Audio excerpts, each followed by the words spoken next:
Nakatayo sa ibabaw ng pader ng lungsod, pinagmasdan ni Roland ang mga mangkukulam na kalahok. Ipinaalala niya sa lahat na ang pangangaso sa mga demonyong hayop ay tungkol muna sa pagkakaibigan, pangalawa sa kompetisyon, at higit sa lahat sa kaligtasan. Simple lang ang mga patakaran, mahuli hanggat maaari ang mga demonyong hayop at ikulong sa mga hola at bumalik bago lumubog ang araw. Mahigpit niyang idinagdag na ang sinumang lumampas sa lugar na minamanmanan ni Leaf ay didiskwalipikahin. Nang magsimula ang paligsahan, sina Lightning at Maggie ang unang lumipad sa kalangitan patungo sa Misty Forest. Ang mga koponan ay binubuo ni Maggie at Lightning mula sa Neverwinter, Andrea at Ash mula sa Slumbering Isle, at Agatha at Phyllis mula sa Tekira. Nang mawala na ang lahat sa pader, tinanong ni Tilly si Roland kung sino sa tingin niya ang mananalo. Ipinagpalagay ni Roland na maaaring may kalamangan sina Lightning at Maggie dahil sa kanilang bilis, sa kabila ng hindi gaanong lakas sa pakikipaglaban tulad ng iba. Ngumiti si Tilly at nagmungkahi ng taya. Dahil sa pagkamausisa, tinanong ni Roland kung ano ang taya. Tumaya si Tilly sa koponan ng Slumbering Isle, na sinasabi na kung manalo siya, gusto niyang magtayo si Roland ng isang pondo upang ibigay ang kalahati ng kita ng Chaos Drink bilang gantimpala sa mga mangkukulam na gagawa ng malaking kontribusyon sa pag-unlad ng lungsod. Si Roland, na may katulad na mga plano, ay madaling sumang-ayon at tinanong kung ano kung matalo si Tilly. Seryosong tumingin si Tilly at sinabing mananatili siya sa Neverwinter. Nagulat si Roland, tumingin sa kanya, at napagtanto niyang hindi siya nagbibiro. Kumikislap ang mga mata ni Tilly ng mapang-asar habang idinagdag niya na maaaring hindi manalo si Roland. Si Nightingale, na lumitaw mula sa hamog, ay bumulong sa tainga ni Roland na sa tingin niya ay pareho sa iniisip ni Tilly. Nagulat si Roland, lumingon sa kanya, at ipinaalam sa kanya na umunlad ang kakayahan ni Andrea. Samantala, sa kagubatan, gumalaw ang mga puno habang nagsama si Leaf sa kapaligiran, minamanmanan ang buong lugar habang nakikipag-usap sa lahat. Ipinaalam ni Leaf sa koponan ng Slumbering Isle na may isang demonyong hayop na uri ng baboy na matatagpuan 120 milya ang layo. Ang kagubatan ay mga 25 metro ang layo sa kanilang kaliwa. Si Andrea, na hindi pa sanay sa mga bagong unit ng pagsukat ni Roland, ay nagsimulang magkalkula gamit ang kanyang mga daliri. Pinikot niya ang kanyang mga mata, tinanggal ang kanyang malaking espada mula sa kanyang likod, at sinabing naririnig na niya ang mga yapak. Di nagtagal, isang itim na anino ang lumitaw sa makapal na kagubatan, isang demonyong hayop na uri ng baboy na tumatakbo patungo sa kanila. Sinabihan ni Andrea si Ash na huwag atakihin, dahil tiyak na papatayin ito ng isang atake niya. Hamihip ng sipol si Andrea patungo sa hayop, sinubukan niya itong kunin ang atensyon. Pagkatapos ay mapanuya itong tinawag ni Andrea patungo sa kanya. Huminga ang baboy ng mga usok, ang mga pulang mata nito ay nakatitig kay Andrea na tila nang aasar dito. Binago ng baboy ang target nito at sumugod sa kanya. Nanatili si Andrea, iniunat ang kanyang mga kamay gamit ang kanyang mga hintuturo at mga hinlalaki na nakabukas na gumagawa ng hugis diamante. Nakita niya ang baboy na papalapit na sa kanya. Nang malapit na ito, isang malakas na ihip ng hangin ang sumabog mula sa kanyang mga palad. Ang baboy, na parang tumama sa isang hindi nakikitang pader, ay tumalsik sa ere at bumagsak sa lupa, nakataas ang mga paa nito, at pagkatapos ay nawala ng malay. Ngumiti si Andrea at sinabing si Ash ang bahala sa transportasyon. Ayaw ni Ash na gawin ang marumi at mabibigat na trabaho, ngunit ipinaalala sa kanya ni Andrea na kinakatawan nila ang Slumbering Isle sa kompetisyong ito, at kung matalo sila dahil kay Ash ay tiyak na mapapahiya nila si Lady Tilly. Nang marinig nito, sineryoso ni Ash ang bagay na ito, itinaas ang baboy, at mabilis na tumakbo patungo sa hola sa ilalim ng pader ng lungsod. Nang mawala na si Ash, tumingin si Andrea sa kagubatan at tinanong si Leaf. Pagkatapos ay hiniling ni Andrea kay Leaf na ipaalam sa kanya ang lokasyon ng susunod na demonyong hayop. Ipinaalam ni Leaf kay Andrea na may isa pang hayop na 450 metro ang layo, ngunit tinanong kung plano ni Andrea na hintayin si Ash. Pinag-isipan ito ni Andrea, pagkatapos ay nagpasya na masyadong mabagal kung hihintayin niya si Ash, tinitiyak kay Leaf na kaya niyang hawakan ito mag-isa. Nagsimulang kalkulahin niya ang distansya na 450 metro at nagsimulang tumakbo. hiniling kay Leaf na ipaalam kay Ash ang kanyang lokasyon sa ibang pagkakataon. Samantala, sa koponan ng Tekira, tinignan ni Phyllis si Agatha na naglalakad sa unahan at nilapitan siya. Humingi ng tawad si Phyllis, hindi inaasahan na isasali ni Roland si Agatha sa ganitong aktibidad. Gayunpaman, hindi alintana ni Agatha, itinuturing itong isang magandang pagkakataon upang mag-ehersisyo. Nag-aalala pa rin si Phyllis dahil si Agatha ang pinakabatang high awakened witch sa Tekira. Maingat na iminungkahi ni Phyllis na makahuli lang sila ng ilang mga demonyong hayop sapat na iyon. Gayunpaman, agad na tinanggihan ni Agatha ang ideya. Nagtataka si Phyllis, pinaalala niya na idiniin ni Roland ang pagkakaibigan kaysa sa kompetisyon. Umiling si Agatha, nagpapaliwanag na kahit lahat ay sumang-ayon, ang kanilang tunay na intensyon ay makikita mula sa ekspresyon ng bawat isa. Sa kabila ng usapan tungkol sa pagkakaibigan, wala sa kanila, kabilang na ang kanilang sarili, ang gustong matalo ng kahit sino, anuman ang gantimpala. Tumigil si Agatha at pagkatapos ay ngumiti, sinasabing kung ito ay isang ordinaryong kompetisyon, magiging iba ito, ngunit kinakatawan nila ang Tekira ngayon, hindi ba? Tumango si Phyllis at naramdaman ang fighting spirit ni Agatha. Ang dalawa, na sumusunod sa gabay ni Leaf, ay naghanda para sa labanan. Isang mahaba, payat, may puting balahibo na lumilipad na demonyong hayop ang lumipad patungo sa kanila ng napakabilis. Ginamit ni Agatha ang kanyang kakayahan upang i-freeze ang lupa, pagkatapos ay gumawa ng mga kristal ng yelo sa kanyang kamay at inilunsad ang mga ito sa lumilipad na demonyong hayop. Habang nahihirapan ang nilalang sa madulas na ibabaw, mabilis na lumapit si Agatha habang sumusugod patungo sa demonyong hayop at ginawang solid ice ito. Hinangaan ni Phyllis ang kanyang likidong estilo ng pakikipaglaban, isang tunay na karapat-dapat na prodigy ng Tekira. Habang naghahanda si Phyllis na dalhin ang hayop pabalik, iminungkahi ni Agatha na manghuli pa sila bago bumalik. Pagkatapos ay nagtungo sila sa ibang direksyon upang maghanap ng mas maraming halimaw. Noon lang napagtanto ni Phyllis na tunay na nais ni Agatha na manalo sa kompetisyon. Ngunit nagtaka siya kung ang dahilan ng kanyang sigasig ay dahil kinakatawan nila ang Tekira. Nagtataka rin siya kung mas pinapahalagahan ni Agatha ang mga nakaligtas sa Tekira kaysa sa lungsod ng Neverwinter. Nagdulot ng pagkabalisa kay Phyllis ang kawalang katiyakan na ito. Matapos ang ilang minuto, hindi niya napigilan ang sarili na magsalita, "Lady Agatha," tawag niya. Lumingon si Agatha at sinabihan siyang tawagin na lamang siya sa pangalan niya. Naalala ni Agatha kung paano siya minsang sinabihan ni Phyllis na hindi na hinahati ng mga mangkukulam ng Tekira ang kanilang katayuan ayon sa antas ng kanilang kakayahan. Sa halip, tinatreto nila ang bawat isa bilang pantay-pantay. Nais niyang malaman ng higit pa habang sinasabihan si Phyllis na tretuhin siya sa parehong paraan. Tumango si Phyllis, at ipinaliwanag na pagkatapos ng pagbagsak ng Tekira, napagkasundoan ng mga nakaligtas, at iminungkahi ni Pasha na pantay-pantay ang kahalagahan ng bawat mangkukulam, anuman ang kanilang dating katayuan sa Federation. Ngumiti si Agatha at sinabihan si Phyllis na kung ganoon nga, wala nang dahilan para sa formalidad sa kanya, at umamin pa nga siya na naiinggit siya sa mga pagkakaibigang magkakapatid ng unyon ng mga mangkukulam. Sa wakas, tinanong ni Phyllis, na binigkas ang kanyang pinakamalaking pagdududa. Kung paano tinitingnan ni Agatha ang mga mangkukulam ng Tekira, sa kaugnayan sa mga mangkukulam ng Neverwinter. Tumigil si Agatha at lumingon, marahil ay naunawaan ang nakatagong tanong. Nais malaman ni Phyllis kung nasaan ang kanyang katapatan. Time niyang sinagot na ang kanyang katapatan ay sa kanyang mga paniniwala. Naguguluhan pa rin si Phyllis. Nakinig habang ipinahayag ni Agatha ang kanyang pag-asa na ang iba pang nakaligtas sa Tekira ay mininirahan sa Neverwinter at sasali kay Roland sa pakikipaglaban sa mga demonyo. Nagdulot ng katahimikan sa makapal na yelo ng kagubatan ang pag-uusap.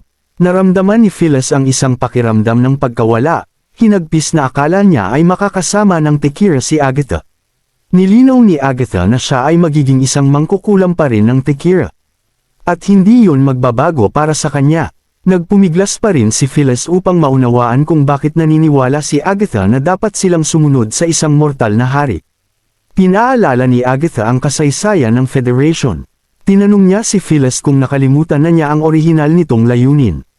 Matatag na sinabi ni Phyllis na ito ay upang talunin ang mga demonyo. Tumango si Agatha, at ipinaliwanag na pagkatapos ng unang digmaang banal.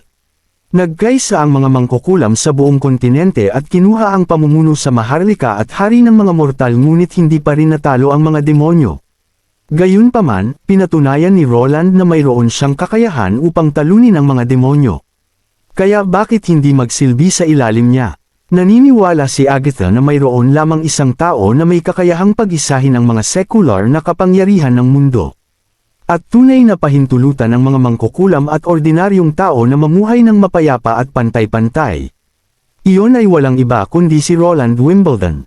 Tumigil si Phyllis, iniisip ang mga salita ni Agatha. Pagkatapos ay tinanong niya kung ibig sabihin ni Agatha na ang Neverwinter ang bagong federasyon. Itinama ni Agatha na anuman ang tawag dito, magkapareho ang asensya. Ang kanilang pangunahing layunin ay talunin ang mga demonyo at manalo sa digmaang banal. Simula nang magising siya mula sa iced coffin. Ang tanging layunin ni Agatha sa buhay ay talunin ang mga demonyo. Hindi mahalaga kung sino ang kanyang pinaglilingkuran. Ipinahayag niya ang kanyang pagnanais na manalo sa kompetisyon para sa Tekira, na hindi niya nakita bilang salungat sa paglilingkod sa ilalim ni Roland Wimbledon. Katulad ito ng 400 taon na ang nakakaraan. Nagkaisa ang lahat ng mga mangkukulam mula sa iba't ibang grupo at naglingkod sa federasyon. Ang tanging pagkakaiba ngayon ay hindi ang Three Siths ang kanilang pinuno, kundi isang mortal na hari. Hindi sigurado si Phyllis kung paano tutugon. Kinikilala na lubos na iginagalang ni Agatha si Roland. Medyo matigas pa rin ang ulo ni Phyllis, ipinilit niya na ang paghahanap sa pinili ay magbabago ng lahat. Ngumiti si Agatha at napansin na 400 taon na ang lumipas, at hindi pa nila nahanap ang mangkukulam. O sa halip, nakahanap sila ng isang hindi inaasahang pinili. Tiniyak ni Agatha kay Phyllis na kung mayroon talagang ganoong mangkukulam, nangako siya na hindi sila hahadlangan ni Roland. Sa halip, sigurado siya na lubos na susuportahan ni Roland ang kanilang paghahanap. At gagawin ang lahat ng kanyang makakaya upang tumulong. Naniniwala siya na kung lumipat sila sa Neverwinter, mas maraming mangkukulam ang magiging handang manirahan doon, na magpapataas ng kanilang pagkakataong mahanap ang pinili. Napilitan si Phyllis kahit nalabag sa loob niya. Ang mga salita ni Agatha ay may katuturan, ngunit nagdagdag ng isang kondisyon.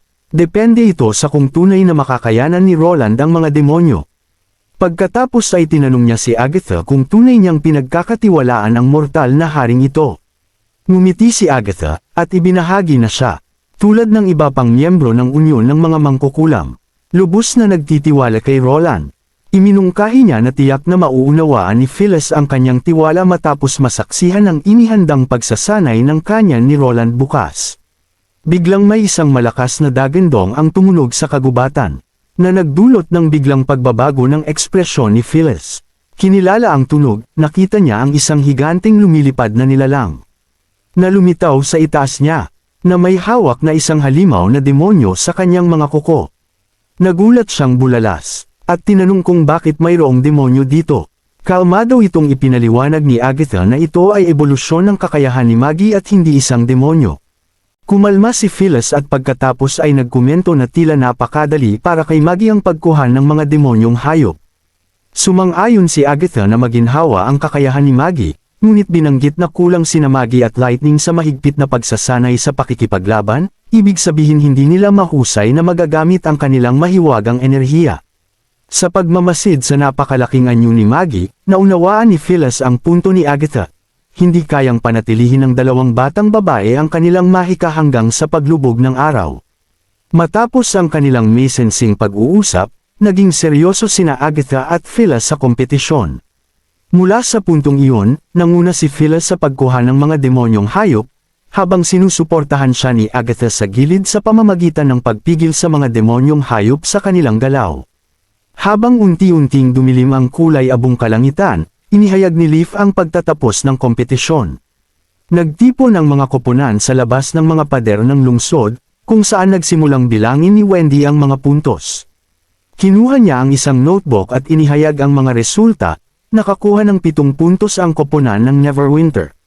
Nagulat si Phyllis, tumingin sa halos 100 demonyong hayop sa malapit na mga kulungan, at nagtataka kung talagang nahuli ng Slandering Island na grupo ang natitirang 80 na hayop. Sinisi ni Lightning si Maggie sa kanilang mababang score, nagreklamo na kung hindi siya gumugol ng 1 oras sa pagsalakay sa pugad ng agila at pagluluto ng itlog, mas marami sana silang nahuli. Si Maggie, sa kanyang anyong kalapati na nakapatong sa ulo ni Lightning, ay tumili bilang protesta. Tinutuka si Lightning, iginiit na ideya ito ni Lightning at siya ang may pinakamaraming itlog. Ngumiti si Wendy sa kanilang pagtatalo at nagpatuloy, inihayag na nakakuha ng 15 puntos ang koponan ng Slandering Island, pinapurihan si Ash para sa tagumpay. Nagprotesta si Andrea, inaangkin na siya ang hamuli sa mga demonyong hayop, habang binuhat lamang sila ni Ash. Nakarinig nito, nagsimula rin silang magtalo. Medyo naiinis si Wendy, sa kabamaling sa huling koponan, inihayag na nakakuha ng 22 puntos ang koponan ng Tekira, nanalo ng 1 buwang supply ng Chaos Drink. Tumingin ng may pagnanasa si Andrea sa kanila, habang tumalon si Maggie sa balikat ni Agatha, tumitig ng may pananabik. Nagulat si Phyllis sa kanilang tagumpay at nagtaka kung bakit napakarami ng demonyong hayop. Ano nga ba ang nangyari sa mga demonyong hayop ito? Ipinaliwanag ni Wendy na karamihan sa mga iyon ay nahuli ni Leaf. Lumapit si Leaf, namumula habang ikinukwento niya na naglagay siya ng maraming patibong sa paligid ng lugar ng Pangangaso, tinitiyak ang kaligtasan ng lahat, nababahala tungkol sa napakaraming hayop na pumapasok sa lugar, pagkatapos ay hinayla niya ang mga nahuling demonyong hayop sa gilid ng kagubatan. Ngunit malinaw naman, hindi niya basta-basta mapapalaya ang mga demonyong hayop na ito, kaya dinala niya ang mga ito pabalik at naghanda ng dagdag na target dummies para kay Roland bukas. Sa paghahayag na ito, humarap ang mga kalahok kay Leaf. Ibinaling nila ang kanilang mga tingin sa tila inosenteng mangkukulam. Medyo nahihiya si Leaf na nagtataka kung sobra ba ang nahuli niya. Tahimik na tahimik ang karamihan, nagulat na si Leaf lamang ang nakahuli ng mas maraming demonyong hayop kaysa sa 3 koponan na pinagsama. Kinabukasan, sa wakas ay nakumpleto ng Neverwinter ang lahat ng paghahanda para sa pagsasanay ng kanyan. Wala nang bakanting upuan sa mga paninoodan, at hindi nagtagal ay iniulat ni Axe na handa na ang batalyon ng Artilleria. Tumango si Roland at lumingon kay Echo.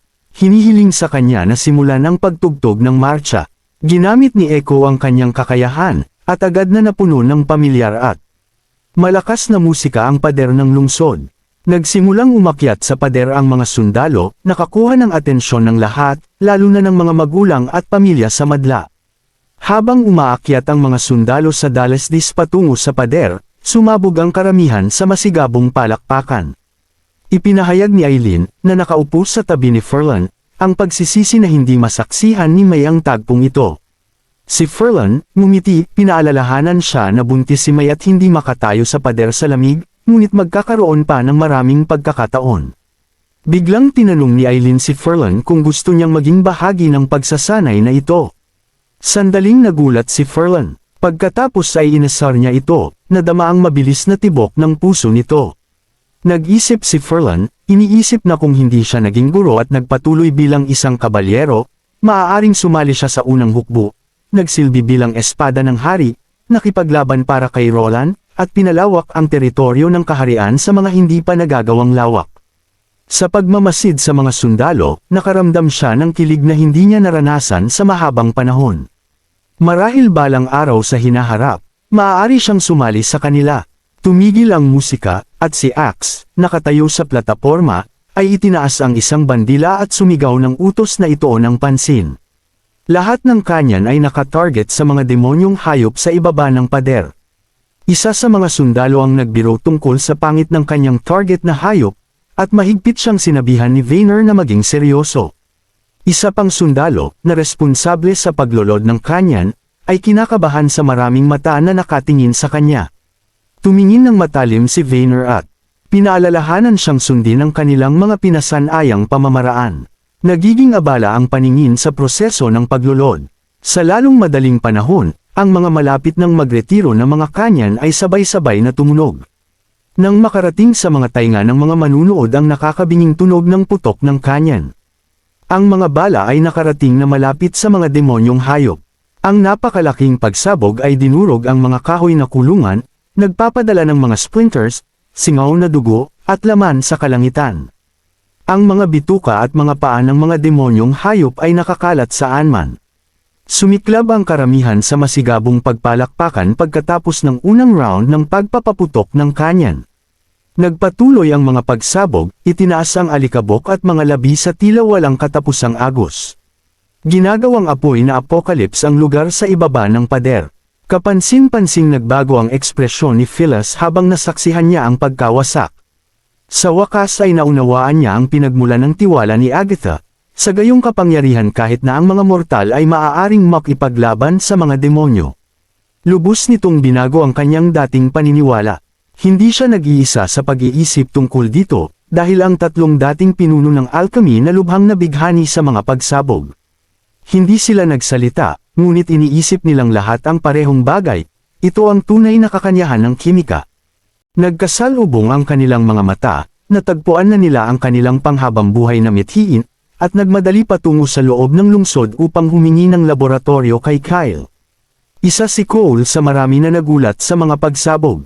Nilambing siya ni Edith, at tinanong kung naiintindihan na niya ngayon kung bakit niya gustong manatili sa Neverwinter. Pagkatapos ng mahabang katahimikan, malumanay na umamin si Cole, tinatanong kung dahil ba ito sa pagpapakita ng kapangyarihan. Umiling si Edith, at ipinaliwanag na walang maharlika na kayang labanan ang kapangyarihan ni Roland Wimbledon, isang katotohanang hindi pa napagtatanto ng marami. Napaisip si Cole tungkol sa kanilang sariling katayuan bilang mga maharlika, at sinabihan siya ni Edith na hindi na sila mga maharlika sa gitnang panahon ngunit kailangang maging mga maharlika ng isang bagong panahon, na isinasama sa mga bagong alituntunin ng hari. Tila medyo naunawaan ni Cole ngunit naguluhan pa rin. Gayunpaman, tumanggo siya, sumang-ayon na manatili sa Neverwinter at hindi naigiit na bumalik sa hilagang teritoryo. Tumanggo si Edith ng may kasiyahan, tumitig sa malayo, at nagtanong ng isang nakakapaisip na tanong kay Cole. Hindi ba mas kapana-panabik ang posibilidad na tuklasin ang mga bagong alituntunin at kapangyarihan kaysa sa pamamahala sa parehong piraso ng hindi nagbabagong lupain? Pinapanood ang pamumula ng pisngi ng kanyang kapatid, nakita ni Cole ang buhok ng kanyang kapatid na umaalon sa mga pader ng lungsod at nasaksihan ng isang ekspresyon na hindi pa niya nakikita sa kanya noon. Pagkatapos ng ehersisyo, bumisita si Phyllis sa opisina ni Roland kasama si Agatha. Kapansin-pansin ang pagkakaiba ng kanyang pag-uugali kaysa sa dati, gamit ang formal na wika sa halip na ang pag-uugali na mayroon siya kay Roland. Napansin ni Roland ang pagbabagong ito, at sinabihan siyang huwag masyadong formal. Gusto ni Phyllis na magtanong kay Roland ng ilang katanungan na kanyang pinag-isipan mula noong ehersisyo ng kanyan. Ang kanyang unang tanong ay kung maaaring mass-produce ang mga sandatang ito. Sinabi niya na kung wala ang pinili at ang kawalan ng kakayahang mass-produce ang mga sandatang ito, mahihirapan pa rin silang labanan ang mga demonyo. Natuwa si Roland na nagtatanong si Phyllis. Bago sumagot, ipinaliwanag niya na ang mga kanyan ay hindi lamang mga sandatang pangdepensa. Bagaman mabigat at tila hindi may galaw ng tao o lakas ng hayop, sa ilang mga pagbabago, maaari silang maging mga sandata ng parehong pag-atake at pagtatanggol, tulad ng mga tangke.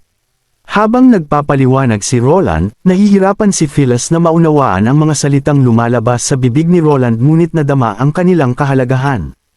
At ang mga tinatawag na tangke na ito ay dapat ding napakalakas. Nang malaman niyang ang isang makina ng digmaan ay maaaring malayang gumalaw sa mga kalsada habang dala ang gayong mabibigat na sandata. Nagulat si Phyllis na naisip niya na ang mga tangke ay tulad ng mga kanyan na nakatali sa mga halimaw na demonyo. Bago pa siya makapag-usisa pa, tinugunan ni Roland ang kanyang pag-aalala tungkol sa mass production, at tiwala na sinabi niyang matatakpan niya ang buong pader ng lungsod ng hangganan ng mas malalakas na kanyan sa loob ng 1 taon. Ang tugon na ito ay nagpabuga ng hangin sa loob ni Phyllis, dahil kahit na ang mga trebuchet at ballista ay hindi maaaring magawa sa ganoong bilang sa maikling panahon.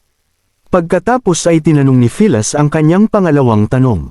Napansin niya na ang huling pagsabog sa panahon ng ehersisyo ng kanyan ay tila hindi sanhi ng kanyan.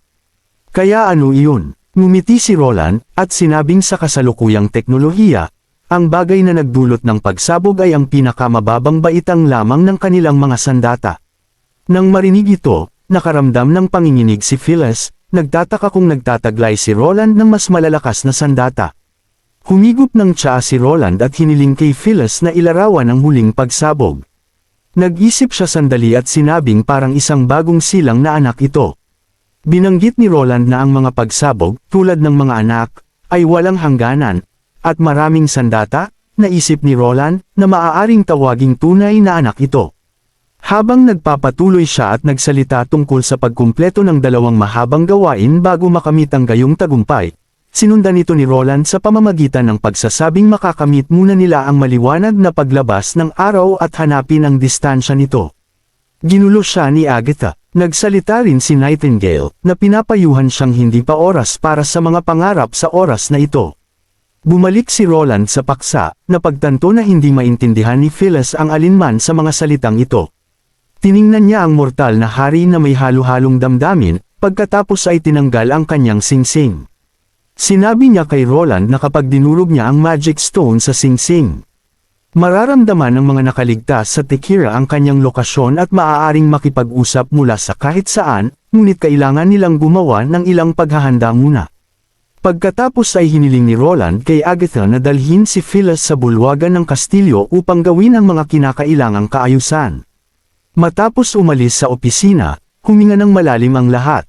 Pagkatapos ay kumatok si Tilly sa pintuan ng opisina at pumasok, binigyan ni Roland ng isang baso ng chaos drink, at tinalakay nila ang naunang taya. Halos parang nahulaan ni Tilly kung ano ang nasa isip ni Roland, sinabi niyang pantay lamang ang taya. Ngumiti siya habang sinasabi kung papayagan ni Roland si Leaf na lumahok sa kompetisyon, kung gayon ay wala siyang pagkakataon. Ngumiti si Roland at sumang-ayon na pantay lamang ito, ngunit umaasa pa rin siyang mananatili si Tilly. Medyo kinagulat ito ni Tilly. Nagpatuloy si Roland habang pinaplano niyang italaga ang 30% ng kita sa mga chaos drink sa isang pondo na tumutulong sa mga nag-ambag sa Neverwinter, mangkukulam man o ordinaryong tao. Habang nagsimula silang talakayin ang seryosong bagay, mabilis na nakabawi si Tilly. Umubo siya at mapang-asar na nagtanong tungkol sa dating binanggit na 50% na bahagi. Ipinaliwanag ni Roland na kahit na 30% ay magiging isang malaking halaga, sapat para sa isang buhay ng ginhawa. Ang natitirang pondo ay gagamitin para sa pag-unlad ng Neverwinter, kabilang ang pabahay para sa mga mangkukulam, mga kinakailangang pasilidad, at mga sweldo. Sa asensya, ang natitirang bahagi ng pondo ay gagamitin upang ang pera ay gugugulin kung saan ito pinakakailangan. Maaari ring direktang bawiin ni Tilly ang mga pondo kung kailangan niya. Kahit na nangangahulugan ito ng paggamit ng lahat ng ginto. Tanong ni Tilly, walang imik na sinabi ni Roland na ang pag-iimbak ng ginto sa bodega ay pag-aaksaya lamang ng espasyo. Nag-isip sandali si Tilly at pagkatapos, nang may ngiti, ay sumang-ayon sa panukala ni Roland. Sinabi niya kung ang kanyang kapatid ay nagsasabi nito, hindi siya maaaring tumanggi. Bagamat tila nag-aalangan ang pagtanggap niya, ibang kwento ang sinasabi ng galit sa kanyang mga mata. Sa wakas, tinalakay ni Roland ang kanyang plano upang mapasailalim ang Southern Territory sa pamamahala ng Grey Castle sa taglamig na ito. Itinuro niya na ibang-iba ang mga kaugalian at pagpapalit ng kapangyarihan nito kumpara sa 4 na pangunahing kaharian, at kakailanganin ni Roland ang tulong ni Tilly para sa isang kumpletong pagsakop. Ipinaliwanag niya sa kanya ang sagradong seremonya ng tunggalian ng mga Sand People. Tumango si Tilly, nauunawaan na nais ni Roland na makilahok si Ash sa labanan. Sumang-ayon siya na posible ito. Gayunpaman, nagtaka si Tilly kung bakit biglang nagkaroon ng interes si Roland sa disyerto, isang rehiyon na hindi pinansin ng lahat ng naunang mga pinuno mula nang maitayo ang Grey Castle. Inihayag ni Roland na tigang man ang disyerto, ngunit naglalaman ng mga kayamanan na hindi pa nahahawakan. Itinuro niya ang mapa at inilarawan ang walang hanggang nagbabagang mga apoy sa lupa at ang mga kristal na asin na pumuputi sa lupa bilang mga tanda ng nakatagong kayamanan. Naniniwala siya na maaaring maging susi ang mga ito sa yugto ng pag-unlad ng Neverwinter. Hindi na nagtanong pa si Tilly, nangako lamang na ipapaalam kay Ash bago umalis ng opisina. Habang paalis si Tilly, nakasalubong niya si Echo na papasok sa opisina ni Roland. Halos mapaubo si Roland sa unang mga salita ni Echo. Tila nagulat siya at pagkatapos ay kinagat ang kanyang labi, mukhang nalungkot, at nagsabing kamahalan, hindi niyo na ba ako kailangan? Naramdaman ni Roland ang isang malamig na presensya sa likuran niya habang mahigpit na hinawakan ni Nightingale ang kanyang balikat. Ipinaliwanag niya na mali ang pagkakaintindi ni Echo sa kanya, At hindi pa naipaalam ni Axe kay Echo ang tungkol sa plano. Pagkatapos ay binigyang diin ni Roland ang kanyang plano, nais niyang bumalik si Echo sa Southern Territory upang tulungan si Roland sa paghahari sa lugar.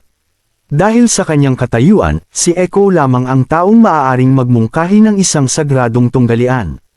Umaasa si Roland na kakatawan si Echo sa Neverwinter sa timog at manalo sa tunggalian, at maging ang dakilang pinuno, pag-isahin ang buong Southern Territory. Matapos marinig ang paliwanag ni Roland, huminahon si Echo, nauunawaan ang plano ngunit nagpapahayag ng mga pagdududa. Sa pagiging posible ng pag-iisa sa lahat ng Sand People sa pamamagitan ng isang sagradong tunggalian. Kinilala ni Roland, na may ngiti, ang kanyang pag-aalala at ibinahagi na mayroon siyang iba pang mga paraan. Nang ibulong niya ang kanyang diskarte kay Echo, kitang-kita ang kanyang pagkabigla, ang kanyang mga mata ay sumasalamin sa halo-halong emosyon habang tinatanong niya kung gagana ang plano. Tiwala siyang sinabihan ni Roland na tiyak na gagana ito. Matapos ang kanyang mga salita, lumuhod si Echo sa isang tuhod, yumuko ang kanyang ulo sa isang seryosong kilos, pagkatapos ay idineklara. Sa ngalan ng tatlong Diyos, hindi malilimutan ng mga Sand People ang iyong lahi. Agad na tumayo si Roland, tinulungan si Echo na tumayo, at hinawakan ang kanyang kamay, same time na ipinagkatiwala ang gawain sa kanya. Dito, itinuring na kumpleto ang mga paghahanda upang supilan ang Southern Territory. Samantala sa ilalim ng mga guho ng labyrinth, isang nilalang na may maraming galami ang gumagapang pataas. Habang nagkalat ang mga demonyong hayop sa itaas ng mga ito, isang napakalaking demonyo ang nakahandusay na patay sa isang yungib. Sa ibang lugar, patuloy na nagbubutas ang isang higanteng hayop, ang likod nito ay may daladalang maraming demonyong hayop. Sabay-sabay, maraming lumilipad na demonyong hayop ang umiikot sa kalangitan. Isa sa mga nilalang na may galami, ang nagtanong tungkol sa progreso sa itaas. Sumagot ang isa na ang pinakamalapit na demonyong hayop ay pumasok na sa ikatlong layer, na may ilang mga anomalye sa ibaba ng labyrinth, kabilang ang ilang mga sunog na bangkay. Humarap si Pasha kay Celine, tinatanong kung gaano katagal ang kailangan upang ihanda ang instrumento. Medyo nababahala, umamin na hindi sigurado ngunit tiniyak sa kanya na ginagawa niya ang kanyang makakaya. Na sinasabi na kailangan ni Eleanor ng mas maraming oras upang kalkulahin ang core. Ang isang malapit na Judgment Army ay naghikayat sa lahat na huwag mag-alala. Nangangako na haharapin nila ang mga demonyong hayop. May mga nagmungkahi na hindi dapat nilang agad-agad na bawiin ang banal na artifact. Nagtatalo na mas mabuti kung hahayaan nilang maubos ang lakas ng simbahan at ipagtanggol pa ng kaunti ang artifact. Hindi sumang-ayon ang higanteng nilalang na may mga galami. Nagdududa na hindi kayang pigilan ng mga mortal sa Hermes. Nagtalo ang magkabilang panig hanggang sa patahimikin ni Pasha ang lahat gamit ang kanyang makapangyarihang boses. Ipinaalala ni Pasha sa kanila na hindi ito ang panahon para magtalo. Dahil nabawi na nila ang artifact, wala na silang ibang daan. Diniin niya na ang panahon para magdebate ay bago gumawa ng desisyon. At hindi sila dapat magsisi sa mga desisyon na ginawa pagkatapos. Bigla, yumanig ang labyrinth na parang may mabigat na bagay na bumagsak mula sa itaas ng napakabilis. Lumitaw ang isang asul na nilalang at bumagsak sa lupa. Lumobo habang 12-dosenang halimaw na may iba't ibang lahi ang palm unit sa tiyan nito at inatake ang malapit na si Celine. Tumili si Pasha sa kakilabutan. Si Celine, na nakakapit sa instrumento, ngayon ay napapalibutan ng 12-dosenang halimaw. Nilabanan ng mga halimaw gamit ang kanyang mga galami ngunit agad na nakagat. Tumili siya habang ilang higit pang halimaw ang kumapit sa kanya. Nag-aalala si Pasha, si Celine, bilang ang lubos na nakakaalam tungkol sa Magic Core. Hindi maaaring mawala dito, habang mas maraming mangkukulam ang sumali sa labanan. Isa-isang napatay ang mga halimaw, at hamupa ang kaguluhan. Lumapit si Pasha sa sugatan na si Celine, at tinanong tungkol sa kanyang mga sugat. Tiniyak ni Celine, kahit na nasasaktan, na hindi siya malubhang nasugatan. Si Celine, nakahawak sa kanyang mga sirang galami, ay nagsabi na napakasakit nito. Huminga ng maluwag ang lahat. Nakikitang maayos lang siya. Isa sa mga mangkukulam sa katawan ng God Punishment Warrior ang nagbiro pa. Na dapat magpasalamat si Celine na makadama pa rin ng sakit, dahil karamihan sa kanila dito ay nawalan na ng lahat ng pandama. Tumango ang isa pang mangkukulam bilang pagsang-ayon, na nagmumungkahi na maaring maingit si Phyllis kay Celine kung narinig niya ito. Dahil hindi rin niya mararanasan ang anumang mga sensasyon. Sumingit si Pasha, nagmumungkahi sa kanila na huwag gumawa ng mga biro na tulad nito, dahil si Phyllis ay naglilingkod sa mga mortal para sa kapakanan ng Tekira. Tumango ang grupo, nagtataka kung paano umuusad ang proyekto ng piniling. Isa sa kanila ang nagsabi kailangan nilang maghintay ng 1 o 2 pang taon. Bumulong ang isa tungkol sa pagtitiis hanggang sa Red Moon, pagkatapos ay harapin ang kanilang katapusan ng magkasama. Nagudyok ang komento ng pagtawa sa grupo. Hinimok ni Pasha ang lahat na maging maingat, na itinuturo na ang mga bagong halimaw na demonyo ay maaaring atakehin sila mula sa pagbubukas sa kisame anumang oras, posibleng palibutan sila mula sa lahat ng direksyon. Nagpa siya na magtipon sa parehong palapag habang binabantayan ng iba't ibang pasukan. Naghintay sila kay Celine na ayusin ang instrumento. Di nagtagal, lumitaw ang isang bagong alon ng mga halimaw na demonyo. At nagpatuloy ang laban. Sa kritikal na sandaling iyon, ang nasasabik na boses ni Celine ay narinig ng mga tainga ng lahat. Habang masayang sinabi niya ang core, kumpleto na ang kalkulasyon, handa na ang instrumento. Isa sa mga nilalang na may mga galame ang lumingon kay Pasha, at hiniling sa kanya na buhayin ang aparato habang tinutulungan niya. Ipagtanggol ang lugar. Mabilis na umakyat si Pasha sa instrumento, hinawakan ang tuktok nito gamit ang kanyang mga galame. At pinagtagpi-tagpi ang kanyang katawan sa paligid nito habang pinakawalan ang kanyang mahiwagang kapangyarihan. Agad, ang mahika ay dumagsa sa kanya, at ang balangkas ng instrumento ay naglabas ng lalong maliwanag na malamig na ilaw. Isang maputlang asul na alon ng liwanag ang sumabog mula sa core at mabilis na kumalat. Lahat ng malapit na halimaw na demonyo ay tumigil, at pagkatapos ay dahan-dahang bumagsak sa lupa. Gumapang si Pasha para tingnan ang mga nasugatan. Isa sa kanila ang nakahiga sa lupa, ang kanyang katawan ay natatakpan ng itim at asul na dugo. Nawawala ang isang braso. Malubha siyang nasugatan ngunit nagbiro tungkol sa kung paano niya kailangan ng bagong katawan at nagtataka kung ang susunod na katawan ay magiging mas gwapo. Nakahinga si Pasha na maayos lang siya. Pagkatapos ay lumingon upang suriin ang iba. Lahat ay nagtamo ng iba't ibang antas ng pinsala ngunit walang nakamamatay. Sa mahabang siglo ng kanilang 400 taong pag-iral, ang kanilang bilang ay hindi kailanman tumaas, at malalim na samahan ang nabuo sa kanila. Hindi niya maaaring mawala ang sinuman sa kanila. Tiniyak ni Pasha sa lahat na sinasabi na hanggat magkasama sila. Iyon ang mahalaga. Inilagay niya ang kanyang galame sa noo ng mangkukulam habang tinatapik niya ang kanyang ulo. Habang ang isa pang nilalang na may mga galame ay bumalik mula sa pagmamanman, nag-uulat na walang agarang malawakang pag-atake. Karamihan sa mga halimaw na demonyo sa labyrinth ay patay na.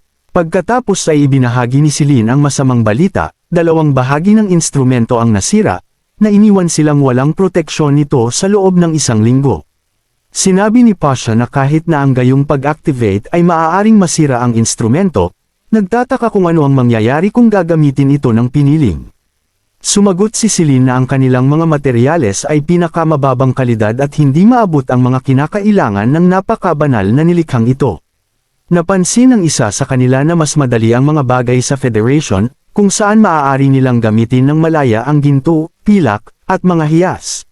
Bigla, ang instrumento ay nagsimulang lumiwanag, na nagpapahiwatig na si Phyllis ay nagpadala ng isang kagyat na mensahe. Tinanong ni Pasha ang isang tao upang kumpirmahin ang lokasyon ni Phyllis, nalaman niyang siya ay malamang na nasa loob ng hangganan ng Grey Castle. Nang marinig ito, naisip ni Pasha ang mga dahilan na napilitan si Phyllis na basagin ang Magic Stone. Maaaring ito ay isang hindi sinasadyang pagkakalantad o pagiging itinuturing na kaaway ng bagong henerasyon ng mga mangkukulam. Gayunpaman, tiyak na hindi magandang balita ito. Nang tanungin tungkol sa susunod na hakbang, nag-isip si Pasha sandali at pagkatapos ay nag-utos sa kanila na ipagpatuloy ang pag-activate ng instrumento bukas. Alam niyang napaka-risky nito, ngunit kahit na ano paman, hindi nila iiwan si Phyllis. Balik sa Neverwinter, inilatag ni Wendy ang inihandang kontrata sa mesa. Binabati ang 4 na bagong mangkukulam sa unyon ng mga mangkukulam. Nagulat at natuwa si Wendy. Nang malaman niyang si Annie ang nag-initiate upang sumali sa unyon, tinanong ni Amy kung kailangan nilang subukan muna ang kanilang mga kakayahan. Ngumiti si Wendy at ipinaliwanag na hindi sila nagmamadali, karaniwang isinasagawa ang mga pagsubok pagkatapos lagdaan ang kontrata. Tinipon ni Wendy ang mga mangkukulam upang talakayin ang mga termino at magtanong tungkol sa kontrata. Habang nag-uusap sila, napansin ni Wendy ang mga mangkukulam na nagbubulungan sa isa't isa. Nagbalik ang kanyang isipan pabalik noong nilagdaan niya ang kanyang sariling kontrata. Nagulat sila na makakatanggap sila ng buwan ng sweldo na ₱1. Natuwa si Hero sa posibilidad na makabili ng maraming bagay, habang namangha si Broken Sword na makita na bayad ang oras ng bakasyon, halos hindi makapaniwala sa mga pribilehiyo na ibinigay sa mga mangkukulam. Nakasaad pa nga sa kontrata na may karapatan ang mga mangkukulam na wakasan ang kontrata kung ang hari ay hindi masisiguro ang kanilang kaligtasan at sapat na pagkain. Nagulat si Annie at nagtanong kung hindi iyon maituturing na pagtataksil. Sinagot ni Wendy ang kanilang mga katanungan ng may ngiti, naalala ang kanyang sarili. Nagulat siya sa reaksyon noong una niyang makita ang kontrata. Bagaman hindi binibigkas, naniniwala siya na kahit humarap si Roland sa isang krisis sa hinaharap, walang sinuman sa unyon ng mga mangkukulam ang aalis sa kanyang panig. Tinago niya ito sa sarili habang tinitiyak sa lahat na tunay ang lahat ng mga termino ng kontrata. Nang masagot na ang lahat ng kanilang mga katanungan, nilagdaan ng 4 na mangkukulam ang kanilang mga kontrata. Ibinigay ni Annie kay Wendy ang 4 na nilagdaang kontrata, na masayang inihayag na tunay na sila ngayong magkapatid at binabati sila sa unyon ng mga mangkukulam. Susunod, oras na upang subukan ang kanilang mga kakayahan. Si Annie ang unang susubukan. Ang kanyang kakayahan ay ang pagbuo ng init, medyo simple ito, habang hinawakan niya ang mga bagay gamit ang kanyang palad. Ang bagay ay mag-iinit, sinubukan ni Wendy ang kanyang kakayahan sa isang blok ng metal, na nagsimulang umusok at matuno sa ilalim ng kanyang patuloy na pag-iinit. Masayang pumalakpak si Wendy, pinupuri ito bilang isang kamangha-manghang kakayahan, at tinitiyak na ang pabrika ng pang-industriya na makinarya ay malugod na tatanggapin si Annie. Sa panahon ng pagsubok, tila hindi sigurado si Annie tungkol sa pagiging kapaki-pakinabang ng kanyang kakayahan at wala siyang gaanong tiwala sa kanyang kakayahan, ngunit ang taos-pusong ekspresyon ni Wendy ang nagudyok sa kanya na tanungin kung ang kanyang kapangyarihan ay kapaki-pakinabang kahit kailangan niyang iwanan ang kanyang mga kamay sa bagay. Tumango si Wendy nang may pagsang-ayon na sinasabi na ang kakayahan ni Annie ay maaaring mailapat sa maraming lugar at hinulaang malapit ng maging isang napakaabalang mangkukulam sa unyon. Susunod ay si Amy, na ang kakayahan sa pagpapagaling sa sarili ay napag-usapan na noon. Hindi nais ni Wendy na subukan ito dahil sigurado siya na mangangailangan na masaktan si Amy, ito ay isang bagay na ayaw niyang makita. Ang kakayahan ni Hero ay nagbigay daan sa kanya upang ilipat ang mga karamdaman at sakit at hindi maaaring masubukan ngayon. Ngunit ang kanyang kakayahan ay nagpaisip kay Wendy sa sentro ng pangangalaga bilang perpektong lugar para sa kanya. Marahil ay maaaring magtulungan ng epektibo sina Hero at Lily. Panghuli, si Broken Sword naman ang susunod. Malinaw na kinakabahan siya, huminga ng malalim si Broken Sword bago ipinakita ang kanyang kapangyarihan. Habang tinatawag niya ang kanyang mahika, nakasisilaw ang mga ilaw ay sumabog mula sa kanyang katawan, at nang mawala ang ilaw, nawala si Broken Sword. Biglang may dagger sa damuhan. Tumagal si Wendy bago napagtanto na ito ang kakayahan ni Broken Sword. Ipinaliwanag ni Annie na hindi maririnig ni Broken Sword ang kanyang boses sa anyong ito, dahil nawala ang kanyang kakayahan na makipag-usap kapag nag-transform siya sa isang sandata. Kapag hawak lamang siya ng isang tao sa kanilang mga kamay, maaari niyang maramdaman ang mundo sa pamamagitan ng pandama ng taong iyon. Kinuha ni Wendy ang Broken Blade, agad nakakaramdam ng pag-agos ng mahiwagang enerhiya, na parang isa pang kamalayan ang sumama sa kanyang isipan. At halos parang ang talam ay naging isang extension ng kanyang katawan. Ipinaliwanag ni Broken Sword na habang hawak siya ni Wendy, lahat ng kanyang kapangyarihan ay ipinagkaloob at idinagdag sa kapangyarihan ni Wendy. Bagamat ikinalulungkot niyang binanggit na mahina siya bilang isang bata, at may limitadong lakas at sa pangkalahatan ay talagang mahina, nangangahulugan na hindi siya makakatulong ng malaki, kahit magsama pa sila ni Wendy. Natagpuan ni Wendy ang kakayahan ni Broken Sword na nakakaintriga at tinanong kung gaano katagal niya kaya panatilihin ang kanyang anyo ng sandata. Ipinaliwanag ni Broken Sword na maaari niyang mapanatili ito hanggang gusto niya. Agad na naisip ni Wendy si Maggie na ang mga pagbabagong anyo ay kumukonsumo rin ng maraming mahiwagang enerhiya. Ngunit tumatagal ng matagal. Maggie, sinasabi mo ba ang malaking kalapati na iyon? Narinig ni Wendy ang tanong na ito sa kanyang isipan, nagulat siya at pagkatapos ay napagtanto na naririnig din ni Broken Sword ang kanyang mga iniisip. Nagdulot ito sa kanya ng bahagyang pagkataranta, dahil ang ilang mga kaisipan ay pribado at ayaw niyang malaman ng iba. Naramdaman ang pagbabago bago ng kalooban ni Wendy, naramdaman din ni Broken Sword ang bigat na dala niya sa harap, at halos parang nakatali ito sa isang bagay, nagtanong si Broken Sword ng walang malay. Mapag-usi sa tungkol sa kung ano ang baluktot sa paligid ng boing-boing ni Wendy. Nagulat at nahihiya si Wendy. Niyakap ang sarili at hindi sinasadyang ibagsak si Broken Sword. Bumalik sa kanyang sarili si Wendy at tinanong si Annie kung maaaring kumonekta si Broken Sword sa sinuman. Nilinaw ni Annie na sa teorya, maaaring makatanggap ng kapangyarihan ni Broken Sword ang sinuman. Ngunit siya ay magiging isang matatag na sandata lamang sa ilalim ng isang ordinaryong tao. Sa mga kamay lamang ng isang mangkukulam, ipinapakita ni Broken Sword ang tunay niyang kapangyarihan. Tila nabasa ang pag-aalala ni Wendy, tiniyak sa kanya ni Annie na bagamat magkakaugnay ang kanilang isipan. Hindi nangangahulugan na maaaring masilip ni Broken Sword ang kanyang mga iniisip, hanggat hindi tumutuon si Wendy sa mga partikular na kaisipan, hindi ito matutukoy ni Broken Sword. Medyo kumalma, muling kinuha ni Wendy si Broken Sword, at isang masigasig na boses ang agad na tumunog sa isipan ni Wendy. Una nang humingi ng tawad si Broken Sword, at tinanong kung may nasabi ba siyang mali. Medyo nalungkot si Broken Sword ngunit nangako na hindi na muling magtatanong ng ganoong mga tanong. Tiniyak sa kanya ni Wendy na ayos lang at tinanong kung ano ang nakita ni Broken Sword habang siya ay nasa lupa. Inilarawan ni Broken Sword ang isang pakiramdam ng lubos na kadiliman, walang tunog o paghipo. Halos parang lumulutang ang isang tao sa kawalan. Natanto kung gaano ito dapat na nakakagambala para kay Broken Sword nang bigla niyang ihulog ito.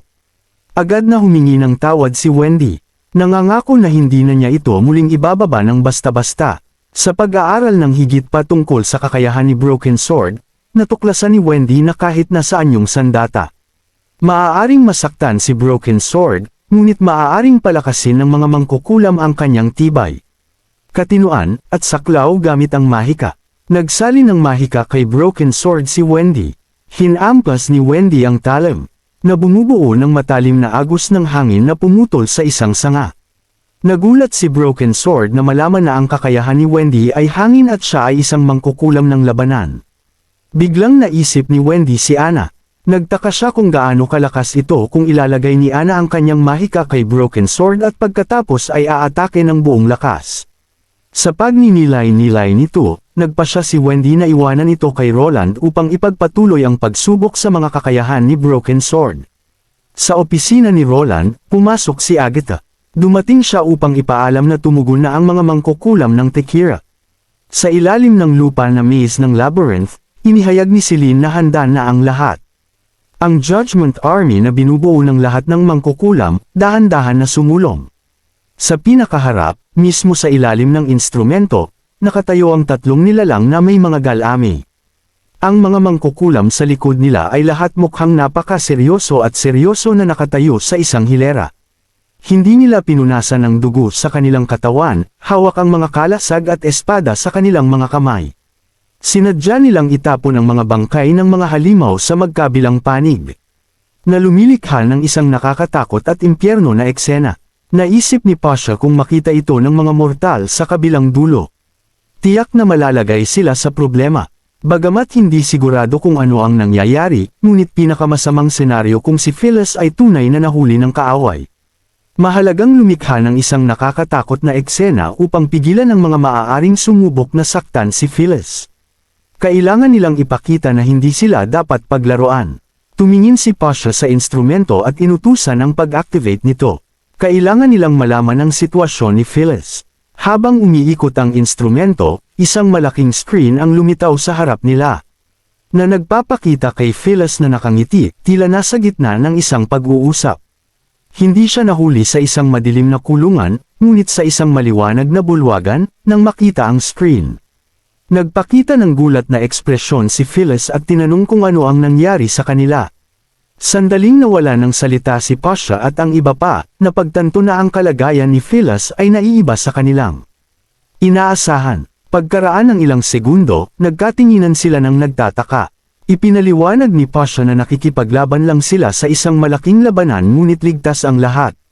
Bagamat wala silang oras upang linisin ang mga bangkay, nakarinig nito, nagduda si Phyllis at nagkaroon ng ilang pagdududa.